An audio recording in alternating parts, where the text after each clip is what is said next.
this stadium and this whole total project will act as a catalyst for regeneration in this part of London. Our priority obviously is improving the lives and the life chances of our local residents, improving the lot of our local businesses. It's a good area. Why they want to move decent, hard-working people out of here, I don't know.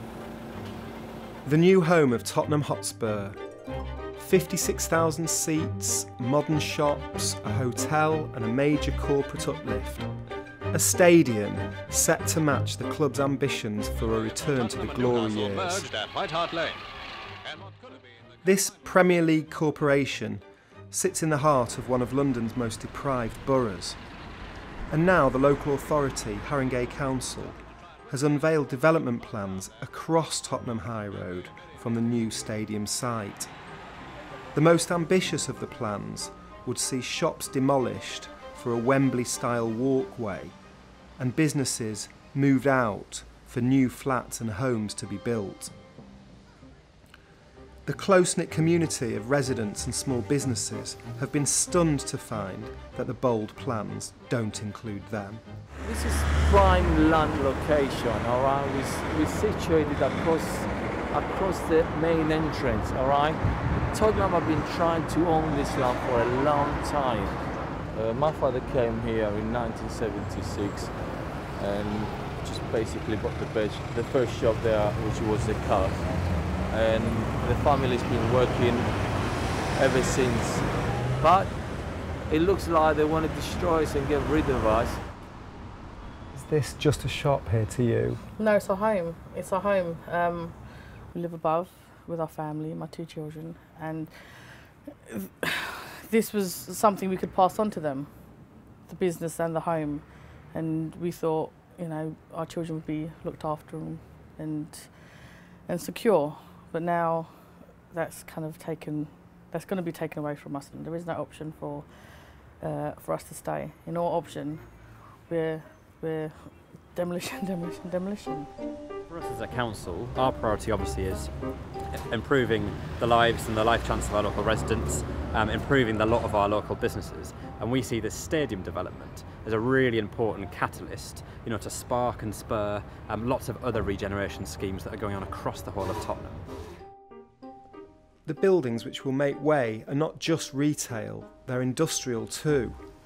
Brian Dossett owns a specialist wood machinist business on the High Road which has occupied this site for 65 years. He's still picking up new customers. So that's solid maple, it's just going to be polished now. But it too is earmarked for demolition. Where we're standing now, yeah. Where's that on the picture? Where we are standing now, it is about there. So the first you found out that your factory is for just demolition basically, was when you went along to a meeting? Yeah, and you saw what they actually intended. Nobody came and talked to you first? No, no, no. I can't imagine the stress of it. Like, are you talking sleepless nights now? And of course, you know, all the time, you know, you're thinking about it all the time. You know, until the council have said where they are, you can't fight anything because there's nothing to fight. If they kick me out of here, there's no way I'd be in Tottenham anymore. End of story. You know, if they can just kick you out after all these years of work, what would you do? Would you stay in Tottenham? You know, I can't believe that anybody can do such a thing. this is the road that you want to demolish.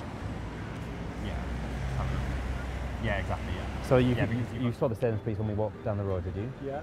So Sainsbury's, University Technical College and office space. Obviously stadium in the middle with retail.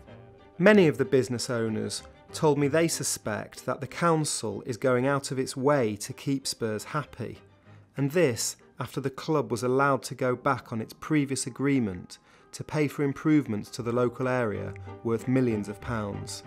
As we're about to make a substantial, massive investment in an area, it is in the context and the commitment from all parties that we see the wider regeneration.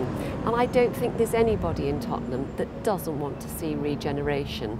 And unfortunately that does mean that there may be some relocations and some plans that require people to relocate. We've had to relocate individual businesses in terms of our stadium site. We've done it with the consultation, we've done it amicably, and we've seen very good outcomes. So I would hope that that's entirely possible on the other side of the road as well. I mean, some people, as you know, have said Premier League football club, there's a huge new TV deal just around the corner, £83 million for Gareth Bale. Couldn't you have put £16 million into the public realm? Slight mix there, obviously, because the 83 for Gareth Bale I'm going to put to one side, because obviously we had to reinvest in players. You can't devastate. You could invest some of it in the stadium. You can't devastate a team and then not compete, because if the team's not competing, the club's not doing well, then we can all pack up and go home. Nothing happens in this area. Are you completely comfortable with all of that Spurs haven't had to fulfil £16 million of public realm improvement, and you have had to find a deprived borough has had to find the money from public money?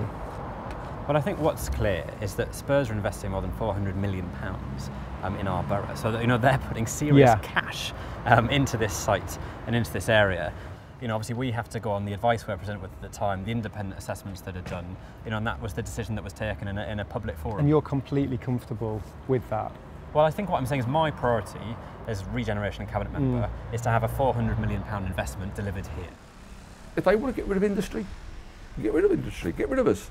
But, that's what I want to find out. Are the government going to back us, or are they getting rid of industry? Tottenham couldn't CPO our shops on this side, but under redevelopment and regeneration, they can. We don't know how long we will be here for. I mean, we've all worked so hard, all the shopkeepers, all the businessmen, and they're just as drained and tired. We want the council to listen and incorporate us.